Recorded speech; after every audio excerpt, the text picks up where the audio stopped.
Prantij police સ્ટેશનના સલાલમાં ભેળસેળયુક્ત ઝેરી કેમિકલથી દૂધ બનાવી નિર્દોષ જનતાને ધીમે ધીમે મોત તરફ ધકેલતી મિલાવટની ફેક્ટરીનો પર્દાફાશ કરી ફેક્ટરીને તેની તમામ મશીનરી સહિત સીલ કરી કુલ ₹71,28,960નો મુદ્દામાલ કબજે કરતી Sabarkantha local crime branch. Gujarat સરકાર જાહેર સ્વાસ્થ્ય અને આરોગ્ય માટે અત્યંત સંવેદનશીલ છે તથા જન આરોગ્ય સંબંધ ઝેરી ટોલરન્સની નીતિ રહી છે। આ સંબંધે નાયબ પોલીસ મહાનિરીક્ષક શ્રી વિરેન્દ્રસિંહ યાદવ IPS ગાંધીનગર વિભાગ ગાંધીનગર તથા પોલીસ અધિક્ષક શ્રી ડૉક્ટર પાર્થરાજ સિંહ ગોહિલ IPS સાબરકાંઠાનાઓના દ્વારા ખોરાકમાં મિલાવટ સામે કડક કાર્યવાહી કરવા સ્પષ્ટ અને દ્રઢ સૂચનાઓ આપવામાં આવેલ હોય તે આધારે Shri DC Sakariya police sub inspector LCB નાઓના સતત માર્ગદર્શન હેઠળ શ્રી SJ ચાવડા તથા Shri RK Joshi police sub inspector LCB નાઓના રહેબરી હેઠળ ટીમો બનાવવામાં આવેલ। ઉપરોક્ત ટીમો દ્વારા હ્યુમન સોશિયસ આધારે આવા જન આયોગ સાથે છેડા કરતા ઇસમો ઉપર વોચ તપાસમાં કાર્યરત હતા। દરમિયાન પોલકો ભાવેશભાઈ તથા હેડ કોન્સ્ટેબલ જિગ્નેશભાઈ નાઓને બાતમી હકીકત મળેલ કે રાકેશભાઈ ઉર્ફે ધર્મુ નારાયણભાઈ પટેલ રહે સલાલવાળો સલાલ ગામની સીમમાં રેલવે ક્રોસિંગ પાસે આવેલા શ્રી સત્યા ડેરી પ્રોડક્શન નામની ફેક્ટરીમાં દૂધમાં પાણી દૂધનો પાવડર કોસ્ટિક સોડા પામોલીન તેલ સોયાબીન તેલ ડિટર્જન્ટ પાવડર તથા યુરિયા ખાતરની ભેળસેળ કરી મિલાવટવાળું દૂધ બનાવીને તે દૂધનું પેકિંગ કરી વેચાણ સારું સપ્લાય કરે છે। જે બાતમીની હકીકત આધારે FSL અધિકારીઓની તેમજ ફૂડ એન્ડ ડ્રગ્સના અધિકારીઓને સાથે રાખી તપાસ કરતા શ્રી સત્યા ડેરી પ્રોડક્શન ફેક્ટરીમાંથી ઉપરોક્ત હકીકતવાળા માનવ જીવન જોખમમાં તેવા ઝેરી કેમિકલ પદાર્થ તથા આ પદાર્થની દૂધમાં થતી મિલાવટ મળી આવતા ઉપરોક્ત ફેક્ટરીમાંથી મળી આવેલા મશીનરી સહિતનો કુલ ₹71,28,960નો મુદ્દામાલ કબજે કરી ફેક્ટરી સીલ કરી ફેક્ટરીના માલિક પ્લાન્ટ ઓપરેટર તથા ફેક્ટરીમાં કામ કરતા ઇસમો વિરુદ્ધ ગુનો રજીસ્ટર કરી આરોપીઓ વિરુદ્ધ પ્રાંતિજ પોલીસ સ્ટેશન ખાતે ગુનો દાખલ કરી આગળની વધુ તપાસ LCB નાઓએ કરી રહેલ છે।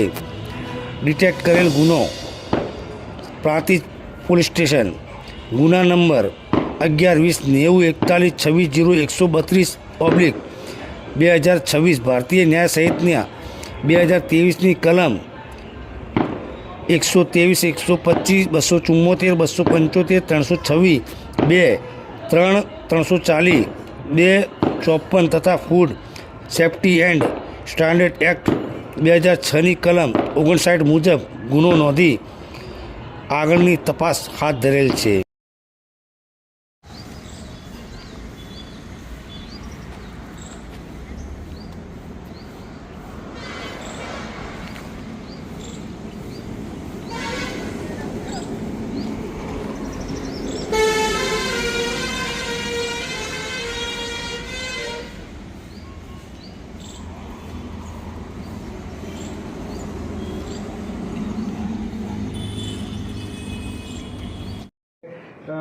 બધી કાર્યવાહી કરી હતી આપણી સાથે એમાં જાણવા જોતા એ બાબતો કોઈ છે નહીં આપણે ના આ એને અલગ જ નથી આ અલગ જ પ્રકરણ છે અને એની અંદર જ FSLમાંથી રિપોર્ટ નથી આવ્યો એટલે આ એ પ્રકરણ પેન્ડિંગ છે પેલું પેન્ડિંગ છે હા એટલે એમાં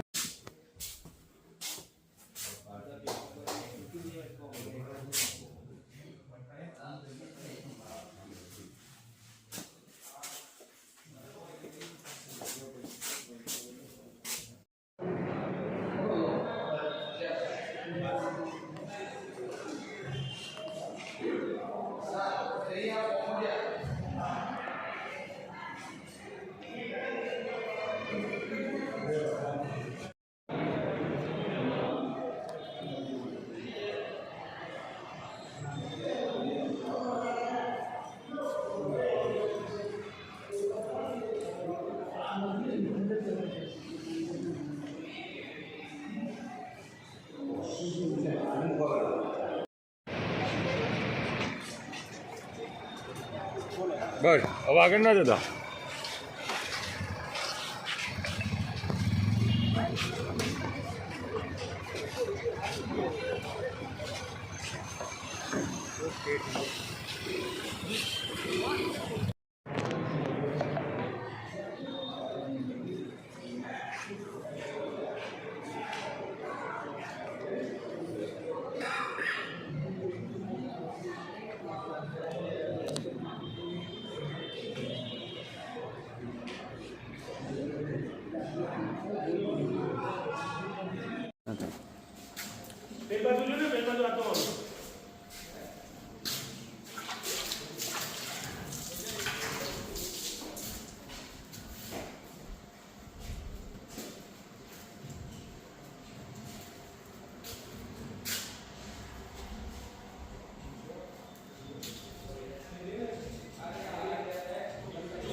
ATML ના પતલા પાઉચ જે આવે ને એ પણ ઘણા બધા મળે. અને એના જે પેલા કાર્ટન જે રહ્યા એ બધા પેલા એ અમૂલના યુઝ કરે. એટલે બહારથી કાર્ટન અમૂલના હોય પણ અંદર પેલું હાય કાર્ટન એટલે ક્રેટ.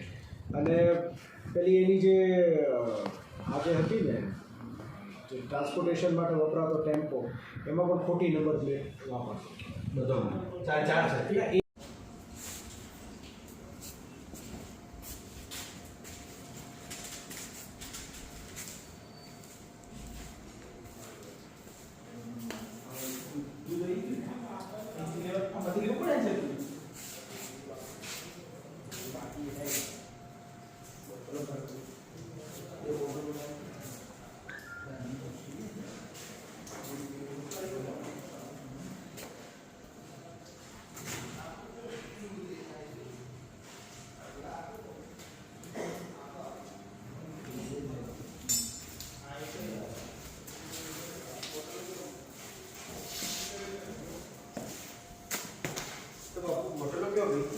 बाकी है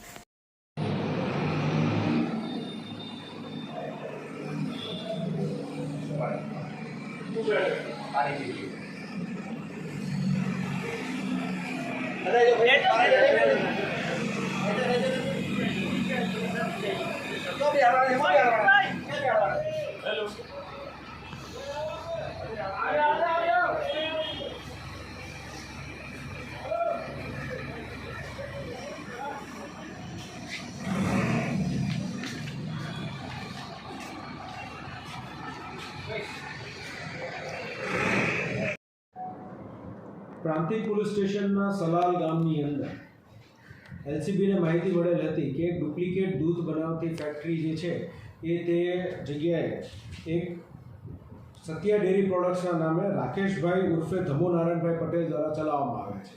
આ માહિતીના આધારે એલસીબીની ટીમ દ્વારા એફએસએલની ટીમ તથા ફૂડ એન્ડ ડ્રગ્સ વિભાગને સાથે રાખીને ત્યાં ચેકિંગ હાથ ધરવામાં આવ્યું હતું. અને સ્થળ જગ્યા પરથી ડુપ્લિકેટ દૂધ બનાવવા માટેના અલગ અલગ કેમિકલ્સ તથા તેના માટેના અલગ અલગ જે મશીન્સ છે તે મળી આવતા કાયદેસરની કાર્યવાહી પ્રાંતિક પોલીસ સ્ટેશન ખાતે ગુનો દાખલ કરીને હાથ ધરવામાં આવેલ છે. સ્થળ જગ્યા ઉપરથી ટોટલ 5 આરોપીઓ જે છે એ પકડાયેલા છે, જેની અંદર જીતેન્દ્રભાઈ વિઠ્ઠલભાઈ પટેલ કરીને છે તે પ્લાન્ટ ઓપરેટર તરીકે કામ કરતા હતા. અને તે ઉપરાંત સચિનભાઈ, કરણભાઈ અને અજયસિંહ આ 3 લોકો જે છે એ ત્યાં કર્મચારી તરીકે કામ કરતા હતા. આપણે ત્યાંથી જે ટોટલ મુદ્દામાલ કબજે કર્યો છે આશરે 71 લાખ રૂપિયાનો મુદ્દામાલ છે. અને આ મુદ્દામાલની અંદર જે કેમિકલ્સ મળી આવ્યા છે તેની અંદર સોયાબીનનું તેલ મળી આવ્યું છે કે જે પોતે દૂધની ચમક વધારવા માટે તથા મિલ્ક ફેટને બદલે વપરાતો સસ્તો વિકલ્પ તરીકે વપરાતું હતું. ત્યારબાદ પામોલિન તેલ મળી આવેલ છે કે જે દૂધને ગાઢ તથા ક્રીમી બનાવવા માટે વપરાતું હતું. તે ઉપરાંત જે છે વે પ્રોટીન અને યુરિયા આ પણ મળી આવેલ છે. અને કોસ્ટિક સોડા જે છે એ પણ મળી આવેલ છે.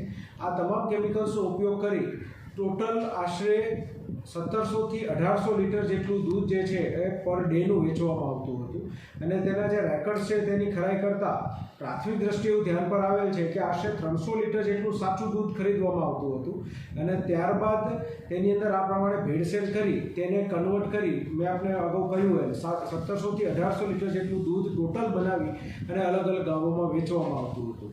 આ ફેક્ટરી જે છે તેની પાસે ઉદ્યમનું રજિસ્ટ્રેશન છે અને એ 2021થી કાર્યરત છે. કોઈ ડેરીમાં આપતા હતા કે કોઈ ડેરીમાં વેચતા હતા કે આ લોકો જે છે એ અલગ અલગ જગ્યાએથી એ દૂધ કલેક્ટ કરતા હતા અને પછી એના જે પાઉચ બનાવી પોતાના સત્ય ડેરી પ્રોડક્શન પાઉચ બનાવી એ અલગ અલગ જગ્યાએ રિટેલમાં એને વેચતા હતા. અને અગાઉ સાહેબ જિલ્લામાં કોઈ એવી નકલી દૂધ પકડાયું? ભૂતકાળમાં એક આવો તે બનાવ જે છે એ ઈડર તાલુકાની અંદર એસઓજી દ્વારા એક જગ્યાએ રેડ કરવામાં આવી હતી, ત્યાં પકડાયું હતું. તેની અંદર પણ FSLનો રિપોર્ટ હાલ અવેટેડ છે.